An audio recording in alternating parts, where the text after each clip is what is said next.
Halo, apa kabar? Saatnya Anda menyimak berita Palembang bersama saya Ilham Ardiansyah. Sejumlah berita menarik akan kami sajikan untuk Anda dan berikut 3 berita utama hari ini.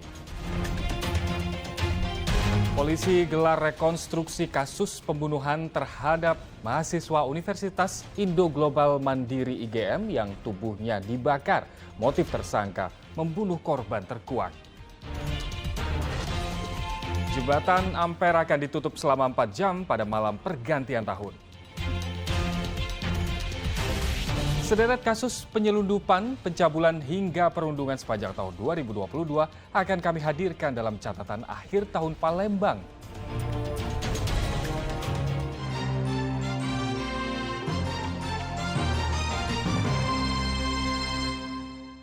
Kita ke informasi pertama, rekonstruksi kasus pembunuhan sadis terhadap mahasiswa Universitas Indo Global Mandiri IGM Palembang, Febri Setiawan yang jasadnya dibakar, digelar polisi.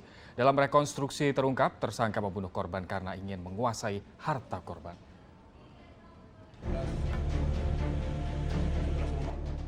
Selasa kemarin, Unit 2 Subdit 3 Jataras di Treskrimum Polda Sumatera Selatan merekonstruksi kasus pembunuhan terhadap Febri Setiawan, seorang mahasiswa dari kampus IGM Palembang yang jasadnya ditemukan terbakar di Desa Girimulyo, Kecamatan Belitang Jaya, Kabupaten Ogan Komering Ulu Timur.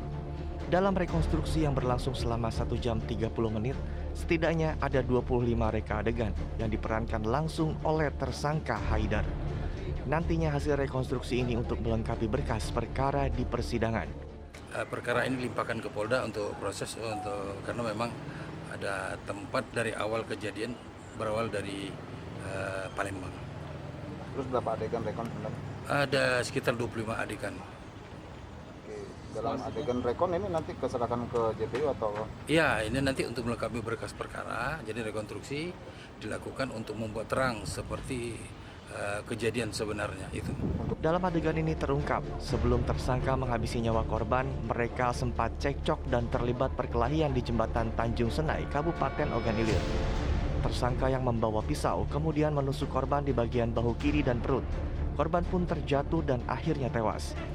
Setelah tewas, jasad korban kemudian dibawa ke rumah tersangka di Desa Girimulyo, Kecamatan Belitang, Kabupaten Oku Timur. Untuk menghilangkan jejak, tersangka pun membakar tubuh korban. Motif pembunuhan ini karena tersangka ingin menguasai harta korban. Karena udah ibarat kata tuh sudah nggak ada pikiran lagi. Bingung mau diapain mayat ini. Sudah berapa lama kenal sama korban? Seminggu Pak, kurang Seminggu. lebih. Baru seminggu kenal. Yang ada di pikiran kita kenapa? Mau ambil mobil atau seperti apa? Kehilangan identitas ya? Untuk kalau bakar itu pikiran saya untuk menyamarkan identitas. Alasan bunuh Bunuh korban? Apa? Itu karena terbawa emosi Pak. Ingin menguasai mobil. Ingin menguasai mobilnya. Rencana mau. Atas perbuatannya, tersangka dijerat pasal 338 atau pasal 340 KUHP dengan ancaman penjara seumur hidup atau hukuman mati. Yanuar Ihrom melaporkan dari Palembang. Sesosok mayat pria tanpa identitas ditemukan di Sungai Kenten Laut Banyuasin. Jasad korban ditemukan dalam kondisi sudah membusuk.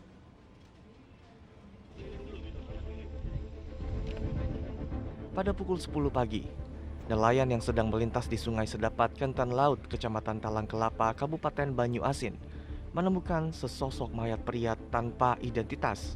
Penemuan ini langsung dilaporkan ke Satpol Airut Polres Banyuasin. Mengetahui hal tersebut, polisi dibantu BPBD dan Palang Merah Indonesia (PMI) datang ke lokasi kejadian untuk evakuasi korban. Saat ditemukan, korban dalam posisi terlentang di pinggir sungai. Jasad korban sudah mulai membusuk dan mengeluarkan aroma tak sedap. Pada saat ditemukan, jenazah sedang berada di pinggiran sungai. Informasinya kita dapat dari nelayan. Nelayan lewat, kebetulan ada bau busuk. Nelayan melapor ke pihak kepolisian, kita langsung meluncur ke TKP. Ada ciri-ciri dalam? Ciri-ciri pakaian memakai baju warna hitam dengan ada lambang, belum tahu lambang apa, cuman warna merah di kaos almarhum itu. Terus menggunakan celana pendek, bekas potong celana jin potongan. Usai dievakuasi, jasad korban kemudian dibawa ke Rumah Sakit Bayangkara untuk diperiksa oleh tim forensik.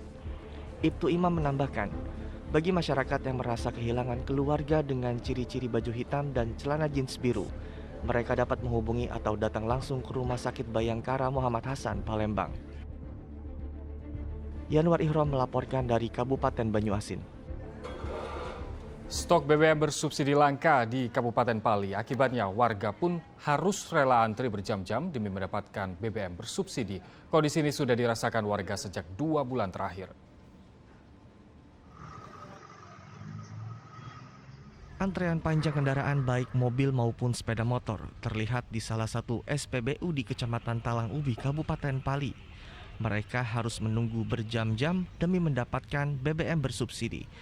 Antrian ini disebabkan karena hampir semua SPBU di Kabupaten Pali kehabisan stok BBM bersubsidi.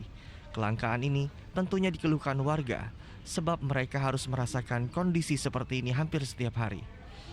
Pihak SPBU mengaku mereka hanya mendapatkan pasokan BBM 11 hingga 12 ton. Semua jenis BBM mulai dari BBM bersubsidi hingga non-subsidi. Rata-rata paling sekitar 11 atau 12 ton lah itu, Pak. Nggak tahu kalau misal ke depannya ada lonjakan apa. Setiap jenis BBM ya? Iya, Pak. Namun pernyataan pihak Pertamina berbeda dengan apa yang kita lihat. Mereka meminta masyarakat tidak usah khawatir karena stok BBM selalu tersedia. Selalu berusaha untuk memenuhi stok distribusi di SPBU dan masyarakat tidak perlu khawatir karena stok selalu kami jaga untuk tersedia. Tinggal konsumen bisa memilih, ada produk-produk yang subsidi seperti Pertalite, Biosolar. Kami juga menyediakan produk-produk yang non-subsidi, ada Pertamax, Turbo, dan Dexlite, Dex. Jadi pilihannya kami sampaikan ke konsumen untuk bisa.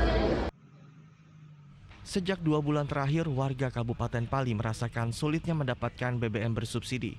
Saat ini warga hanya bisa berharap pemerintah dan Pertamina dapat mengatasi permasalahan ini. Apalagi Kabupaten Pali merupakan salah satu wilayah penghasil migas terbesar di Sumatera Selatan, sehingga sudah sepantasnya masyarakat dapat menikmati hasil bumi tempat mereka berpijak. Dedi Irwansyah melaporkan dari Kabupaten Pali. Ya, bagi Anda yang hendak berkeliling kota Palembang saat malam pergantian tahun, sebaiknya hindari akses jalan Jembatan Ampera. Sebab pada malam pergantian tahun nanti, Jembatan Ampera akan ditutup selama 4 jam, mulai pukul 10 malam hingga pukul 2 pagi 1 Januari 2023. Polisi juga akan merekayasa lalu lintas di beberapa titik lokasi guna menghindari kerumunan dan kemacetan.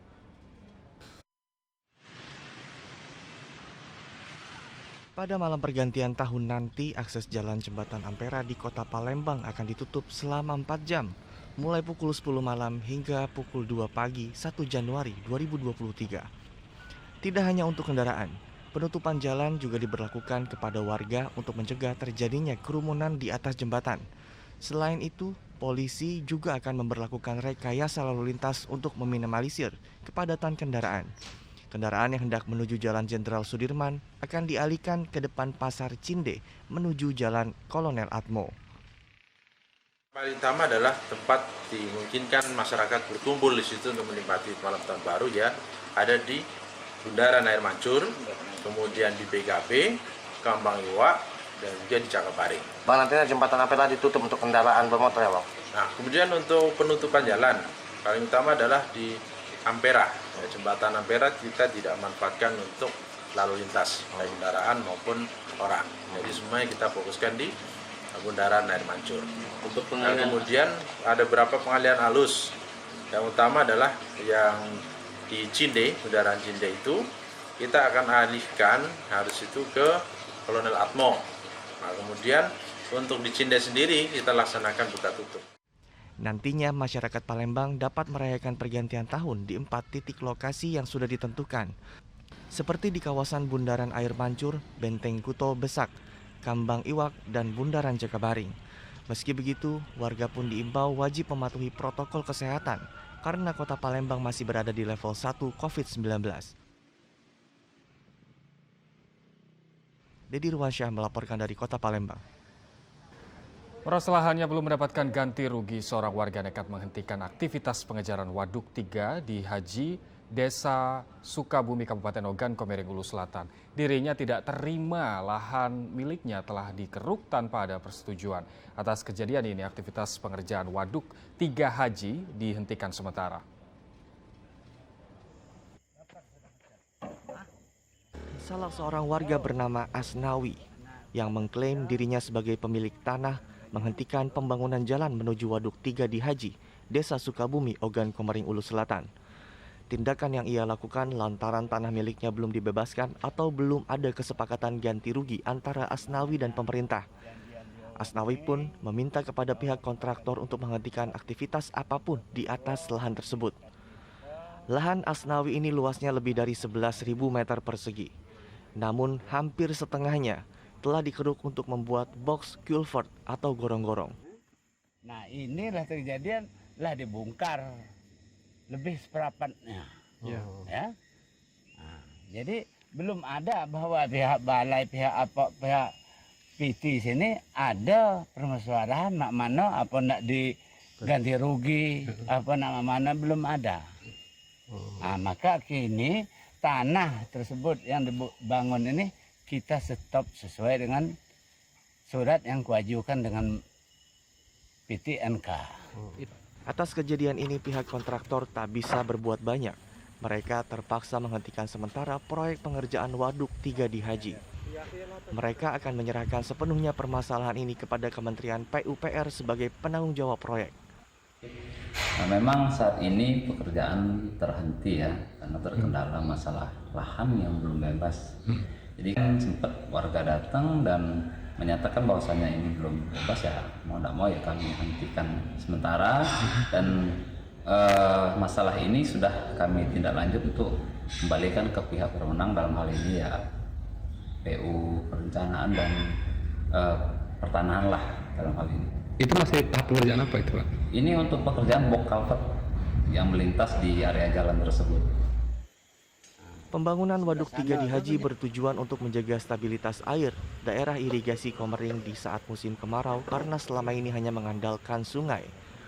Proyek senilai lebih dari 2 triliun rupiah ini memiliki kapasitas 260 meter kubik, dapat mengairi lahan seluas 25.000 hektar area dan menghasilkan daya listrik sebesar 20,80 megawatt.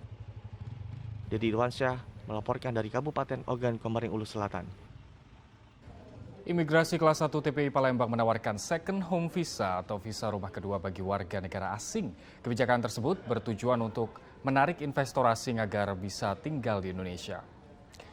Visa rumah kedua ini merupakan terobosan baru dari Kementerian Hukum dan HAM Republik Indonesia melalui Direktorat Imigrasi untuk menarik investor global dan wisatawan asing yang ingin tinggal di Indonesia. Dengan memiliki visa rumah kedua, warga negara asing, baik investor maupun wisatawan, dapat memiliki izin tinggal di Indonesia selama 5 hingga 10 tahun. Selain itu, pemegang visa rumah kedua akan memiliki gerbang khusus pemeriksaan imigrasi saat masuk ke Indonesia melalui Bandara Soekarno-Hatta Tangerang, Bandara Ngurah Rai Bali, Bandara Nadiem Batam, Bandara Kuala Namu Medan, dan Bandara Juanda Surabaya. Meski demikian, visa rumah kedua tidak bisa dipergunakan untuk bekerja. Bagi warga negara asing yang ingin mengajukan visa rumah kedua, wajib menunjukkan kepemilikan uang minimal sebesar 2 miliar rupiah. Visa ini ditargetkan oleh Direktur Jenderal Imigrasi untuk menarik crazy rich dari luar negeri untuk bisa stay di Indonesia, investasi sebagai investor, tapi tidak bekerja. Kalau bekerja dia tetap menggunakan IMTA, izin dari Disnaker. Jadi ini merupakan kebijakan yang diharapkan dapat menarik minat investor, orang-orang kaya dari luar negeri untuk bisa tinggal di Indonesia, dan masa berlakunya 5-10 tahun. Nah, selain fasilitas visa 5-10 tahun tadi, izin tinggalnya, mereka juga mendapatkan prioritas di tempat pemeriksaan imigrasi di Soekarno-Hatta, Ngurah Rai,